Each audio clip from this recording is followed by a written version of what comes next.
Hello and welcome back to Bangali রকশন 2.0 আরও একটি নতুন ভিডিওতে সকলকে স্বাগত জানাই। তো একটা গুরুত্বপূর্ণ বিষয় নিয়ে আজ আমি এই ভিডিওতে আসলাম সকলের সামনে। তো বিষয়টা হচ্ছে 2025 যে WBSSC SLST 2 অর্থাৎ সেকেন্ড SLST পরীক্ষা হয়েছে, সেই পরীক্ষা সম্পর্কিত বহু বন্ধু বান্ধবী, দাদা দিদি, ভাই বোনেরা সংকোচে রয়েছেন যে এই প্যানেলটা সত্যি কি টিকবে, SLST 2 প্যানেলটা কি সত্যি বাতিল হয়ে যাবে, এই নিয়ে ধন্দে রয়েছেন হাজার হাজার পরীক্ষার্থী।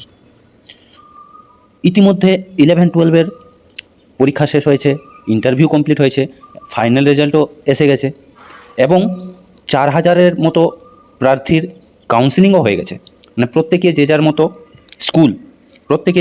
স্কুল চয়েস করেছেন এবং তার ভিত্তিতে রেকমেন্ডেশন লেটারও পেয়ে গেছেন।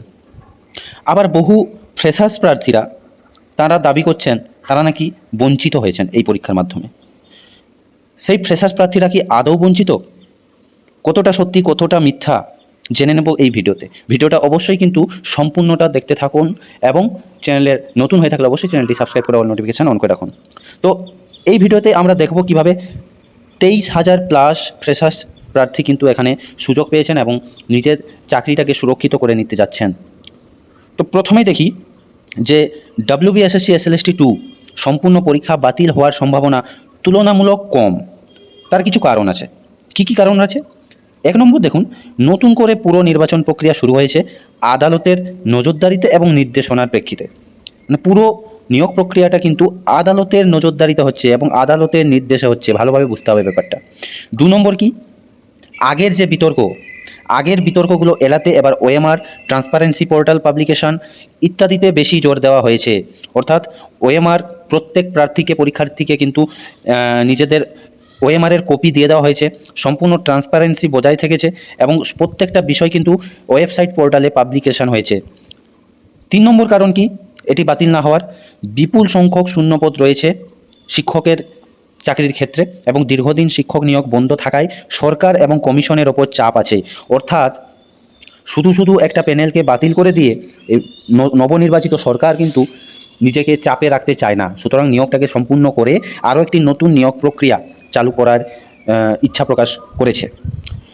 নেক্সট যদি আমরা কারণ দেখি, 4 নম্বর কারণ, যদি কোনো সমস্যা হয়ও অনেক সময় পুরো পরীক্ষা বাতিল না করে নির্দিষ্ট কোনো অংশ বা নির্দিষ্ট কোনো প্যানেল নির্দিষ্ট বিষয়ে ব্যবস্থা নেওয়া হয়।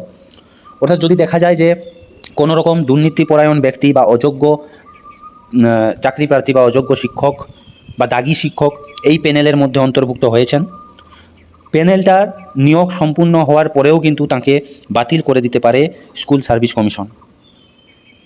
5 নম্বর কারণ কি, বর্তমানে প্রক্রিয়াটি চলমান এবং অফিসিয়ালি পরীক্ষা বাতিলের কোনো ঘোষণা কিন্তু এখনও নেই। তাহলে বাতিল হবে কেন? অফিসিয়ালি কোনো পরীক্ষা বাতিলের কিন্তু কোনো ঘোষণা নেই বা নোটিফিকেশান নেই, বর্তমানে প্রক্রিয়াটি কিন্তু কন্টিনিউ চলছে। সুতরাং পরীক্ষা যে বাতিল হবে এরকম কোনো সম্ভাবনা এখনও পর্যন্ত নেই। এরপর একটা বিষয়ে যাই যে শুধুমাত্র নতুন সরকার এসেছে বলেই সেকেন্ড SLST পরীক্ষাটা বাতিল হয়ে যাবে এমন ধারণাটা কিন্তু সাধারণত হয় না, এমনটাও হয় না। কারণ কি? কারণ 1 নম্বর দেখি, নিয়োগ প্রক্রিয়ায় একবার বিজ্ঞপ্তি প্রকাশ, আবেদন এবং আদালতের পর্যবেক্ষণ ইত্যাদির মধ্যে ঢুকে গেলে সেটি একটি প্রশাসনিক এবং আইনি প্রক্রিয়ায় পরিণত হয়।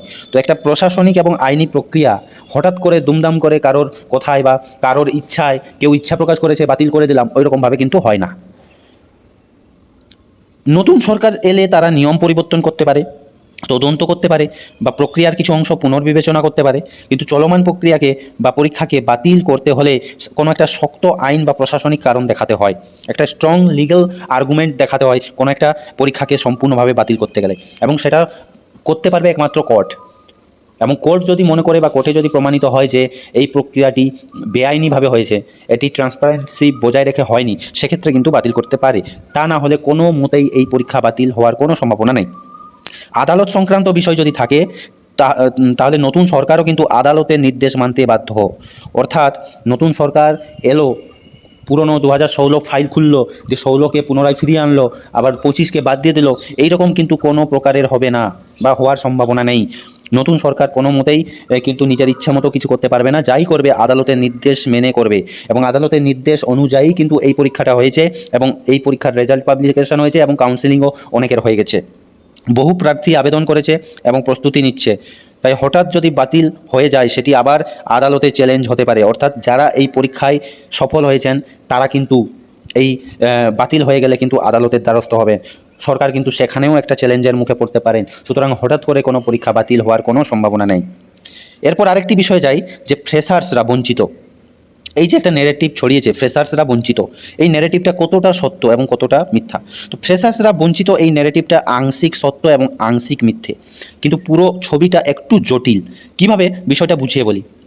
ফ্রেশার্সদের কিন্তু কিছু সাবজেক্টে বহু ইউআর ফ্রেশার শর্টলিস্ট হয়েছেন, বহু ইউআর ফ্রেশার্স। আর ইউআর ফ্রেশার শর্টলিস্ট হয়েছেন মানে আশা করা যায় বিভিন্ন কাস্ট ক্যাটাগরির ফ্রেশার্সরাও শর্টলিস্ট হয়েছেন। আবার কিছু সাবজেক্টে এক্সপিরিয়েন্স ক্যান্ডিডেটস বেশি অ্যাডভান্টেজ পেয়েছেন। আবার সেই সাবজেক্টগুলোতে 9-10 এর ক্ষেত্রে অনেক ফ্রেশার্স ডাক পেয়েছেন। মানে যে সমস্ত সাবজেক্টে 11-12 ক্ষেত্রে ফ্রেশার্সরা সুযোগ পাননি বা খুবই অল্প সংখ্যক পেয়েছেন, যেখানে এক্সপিরিয়েন্স ক্যান্ডিডেটরা বেশি অ্যাডভান্টেজ পেয়েছেন, সেই সমস্ত সাবজেক্টগুলোতে 9-10 ক্ষেত্রে অনেক ফ্রেশার্স কিন্তু ডাক পেয়েছেন। নিচে আমি 80-র মধ্যে কাট অফটা কত গেছে এই 9-10 ক্ষেত্রে, 9-10 ক্ষেত্রে 80-র মধ্যে কতটা মানে কোন সাবজেক্টে ইউআর কতটা কাট অফ গেছে সেটা আমি দেখাচ্ছি এবং সেখানে দেখলেই বোঝা যাবে যে ইউআর 70-এর নিচে কিন্তু আছে। প্রত্যেকটা সাবজেক্টেই কিন্তু ইউআর 70-এর নিচে আছে, অর্থাৎ হাজার হাজার পরীক্ষার্থী ইউআর ফ্রেশার্স কিন্তু এই 9-10-এর সুযোগ পেয়েছেন প্রত্যেকটা সাবজেক্টের ক্ষেত্রে। 11-12-এর ক্ষেত্রে কিছু কিছু সাবজেক্টে পেয়েছেন, কিছু কিছু সাবজেক্টে পাননি। কেন পাননি আমি নিচে বিস্তারিতভাবে বলছি। প্রথমে দেখে নিই 9-10-এর ক্ষেত্রে বেঙ্গলিতে কাট অফ 69, ইংলিশে 70, জিওগ্রাফিতে 67, হিন্দিতে 59, হিস্ট্রিতে 69, লাইফ সায়েন্সে 63। মানে এইভাবে দেখলেই বোঝা যায় যে প্রত্যেকটা সাবজেক্ট কিন্তু 70 বা 70-এর নিচে আছে ইউআর কাট অফ। এগুলো সব কিন্তু UR cut off, UR cut off. UR cut off যদি 70-এর নিচে থাকে, কাস্ট ক্যাটাগরিজ কাট অফ অবশ্যই কিন্তু এই 70-এর নিচেই থাকবে। সুতরাং এখানে কিন্তু দেখা যাচ্ছে অধিকাংশ ফ্রেশার্সই কিন্তু ডাক পাচ্ছেন। সেভাবে দেখে নিন ম্যাথামেটিক্সে 66, নেপালিতে 59, ফিজিক্যাল সায়েন্সে 65, সবই কিন্তু 70-এর নিচে। আবার ক্যাটাগরি ভ্যাকেন্সি অনুযায়ী ট্রেন্ডটা আলাদা রয়েছে, মানে ক্যাটাগরিতে অনেক ফ্রেশার্সই ক্যাটাগরিতে চান্স পেয়েছেন, আবার ভ্যাকেন্সি যে সাবজেক্টগুলোতে বেশি রয়েছে সেখানে আরও বেশি ফ্রেশার্স চান্স পেয়েছেন, আবার ভ্যাকেন্সি কম যেখানে আছে সেখানে তুলনামূলকভাবে কম ফ্রেশার্স চান্স পেয়েছেন। কিন্তু প্রচুর ফ্রেশার্স ক্যান্ডিডেট কিন্তু এই SLST 2-তে সুবিধা পেয়েছেন এবং নিজেদের যোগ্যতার প্রমাণ দেখিয়ে এই প্যানেলে জায়গা করে নিয়েছেন। এরপরে আসি সেকেন্ড SLST সংক্রান্ত কয়েকটা গুরুত্বপূর্ণ তথ্য। নোটিফিকেশন নম্বর দেখা আছে। তো মোট শূন্যপদের সংখ্যা প্রায় 35,500, 35,500। একাদশ দ্বাদশে রয়েছে 12,500 মতো, আর নবম দশমে রয়েছে প্রায় 23,000 ভ্যাকেন্সি। একাদশ দ্বাদশ বিভাগ সম্পর্কিত তথ্য 2016 সালের আনটেন্টেড শিক্ষক শিক্ষিকাদের মোট প্রায় 13,500 জন, প্রায় 13,500 জন রয়েছেন। এই নবম দশম মিলিয়ে টোটাল শিক্ষক শিক্ষিকা 13,500 মতো রয়েছেন। ইতিমধ্যে প্রায় 8,200 জন একাদশ দ্বাদশে কিন্তু জায়গা করে নিয়েছেন, অর্থাৎ 8,000 এই 13,500-র মধ্যে 8,200 জন ইন সার্ভিস টিচাররা কিন্তু এই একাদশ দ্বাদশে জায়গা করে নিয়েছেন। এবং একাদশ দ্বাদশে যেটা শূন্যপদ ছিল 12,500, তার মধ্যে 8,200 প্রায় যদি জায়গা করে নিয়ে থাকেন ইন সার্ভিসরা, তাহলে বাকি যে প্রায় 4,000 যে শূন্যপদ, সেই 4,000 শূন্যপদ কিন্তু ফ্রেশার্স প্রার্থীরাই নিয়ে যোগ দিয়েছেন ওই শূন্যপদে।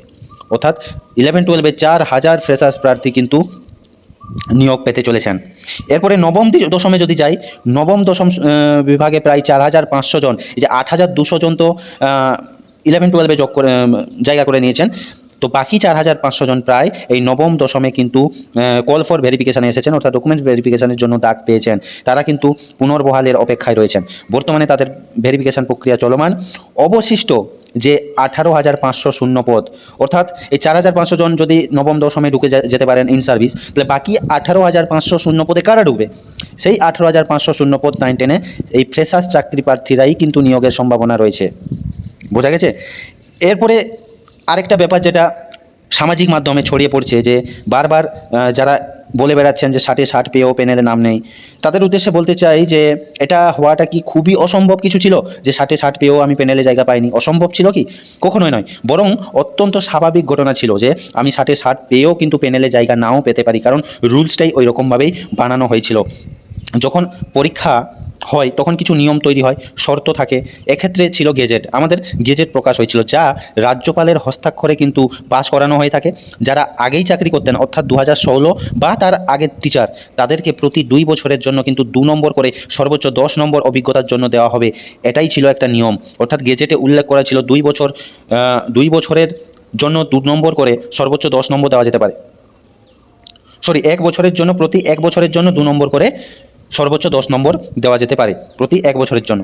তো কখন কোন নম্বর যোগ হবে, কোন নিয়মের সিকোয়েন্সে যোগ হবে, সেটাও কিন্তু ওই গেজেটেই উল্লেখ করা ছিল। এক্ষেত্রে বারবার এটা স্পষ্ট হয়েছে যে 2016 সালের কিংবা তার আগের কোনো এলিজিবল পরীক্ষার্থীর জন্য আগেই 10 নম্বর পাওয়া হয়ে গেছিল গেজেটেই। ওই গেজেট দেখেই কিন্তু আমরা পরীক্ষায় বসেছিলাম। ফলে মেরিট লিস্ট হয় 10 নম্বর অভিজ্ঞতার নম্বর, তারপর 60 লিখিত নম্বর, তারপর একাডেমিক 10 নম্বর, অর্থাৎ টোটাল 80-র ওপর ভিত্তি করে, টোটাল 80 নম্বরের ওপর ভিত্তি করে কিন্তু আমাদের যে ডকুমেন্টস ভেরিফিকেশানের জন্য যে লিস্ট তৈরি হয়েছিল, মেরিট লিস্ট, সেই মেরিট লিস্টটা কিন্তু টোটাল 80-র ওপর ভিত্তি করে তৈরি হয়েছিল।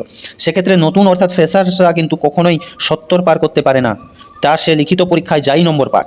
ফলে এই তথ্য যে ভুল, মানে এই যে তথ্যটা দেওয়া হচ্ছে 60-এ 60 বা 70-এ 70, এসব ছেড়ে সঠিক পথে একটু কথা বলুন না। কারণ 60-এ 60 বা 70-এ 70 ব্যাপারটা তো থাকছে না, এখানে 80-র ওপর নাম্বার দেওয়া হচ্ছে, 80-র ওপরে কে কত পাচ্ছে তার ভিত্তিতে ডাকা হচ্ছে, যেটা গেজেটের মধ্যেই উল্লেখ ছিল, রুলসের মধ্যেই উল্লেখ ছিল। তো যারা এই প্যানেলে জায়গা করে নিতে পেরেছেন, রাত জেগে পড়াশোনা করে, দিনের পর দিন কষ্ট সহ্য করে পড়াশোনা করে এই প্যানেলের মধ্যে জায়গা করে নিয়েছেন, তাদের জায়গাটা ছিনিয়ে নেওয়ার চেষ্টা করছেন কেন? আমার এইটাই প্রশ্ন। হ্যাঁ, এমনটা নয় যে আপনারা অযোগ্য, আপনারাও পড়াশোনা করেছেন, আপনারাও খেটেছেন, আপনারাও লিখিত পরীক্ষায় 60-এ 60 পেয়েছেন। ঠিক একইভাবে অনেক সাবজেক্ট রয়েছে যেখানে ফ্রেশার্স ক্যান্ডিডেটরা অনেকেই 60-এ 60, 60-এ 59, 60-এ 58 পেয়ে কিন্তু নিজের জায়গাটা করে নিতে পেরেছেন। তার মানে এই নয় যে তারা অযোগ্য। আবার অনেকে বলছেন রিজার্ভেশন, হ্যাঁ রিজার্ভেশন তো এটা আমাদের সাংবিধানিক রুলস, রিজার্ভেশন তো প্রত্যেক জায়গাতেই থাকে।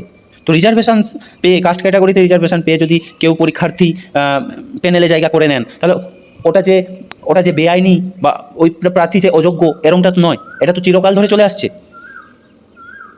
আপনারাও পড়াশোনা করেছেন, গেজেট অনুযায়ী নিয়ম মেনে পরীক্ষা দিয়েছেন, আপনারাও জানতেন যে হ্যাঁ যদি ইন সার্ভিসরা খুব ভালো নাম্বার পেয়ে যায়, আমরা 60-এ 60 পেয়েও কিন্তু জায়গা নাও পেতে পারি, এটা জেনেই পরীক্ষা দিয়েছেন। তাহলে রেজাল্টের পর অনেকে কেস করতে আসছেন যে আমরা 60-এ 60 পেয়েছি, এই জন্য কেস করে প্যানেলটাকে বাতিল করে দেবো, এমনটা তো হতে পারে না, তাই না?